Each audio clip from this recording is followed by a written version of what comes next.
Ito na guys, parating na sila. At ito po ay dito po yan magtatapos po sa lugar na to.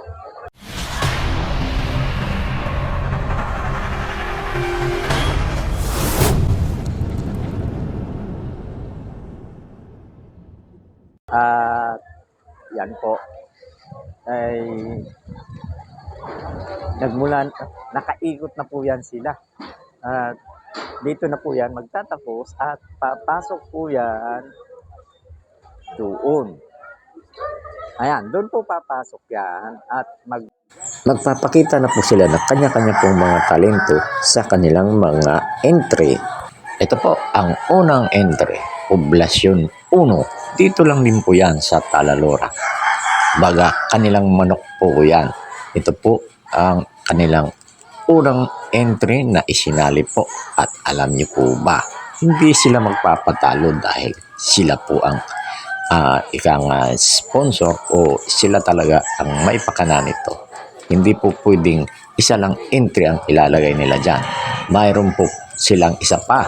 Kung sakaling matalo itong unang entry, mayroon po silang ilalagay pang isa.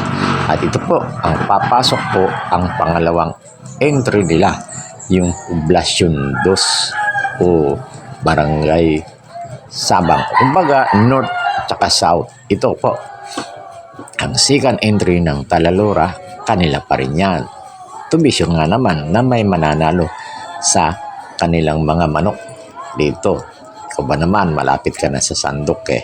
Nandyan lang yung kaldero, lalayo ka pa ba? Yan ang kanilang tirada dyan para siguradong mananalo. At yan na nga po, ang pangalawang entry.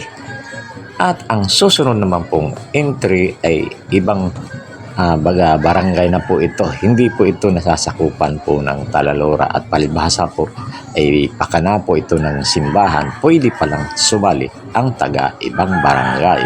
At itong dumarating na po ito ay entry po ng Barangay Tugas. Ito po ang Barangay Tugas po ay nasasakupan po ito ng bayan po ng Daram. Ika nga, tawid dagat lang po ito. Malapit lang po yan siya. Pagkatapat lang po. Ito na po ang entry po ng Barangay Tugas.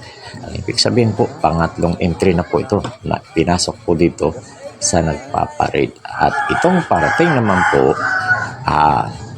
ang aking ipagmamalaki po na aking pinanggalingang barangay, ito po ang entry po ng Barangay Tatabuna.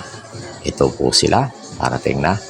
At ito ang pang-apat na entry. Entry po ng Barangay Tatabuna. Proud being a member of this group. Barangay Tatabunan. Ayan po sila. Kung gaano po sila kasigla dahil nagsisikap silang manalo. Kaya lang po, sinawang palas.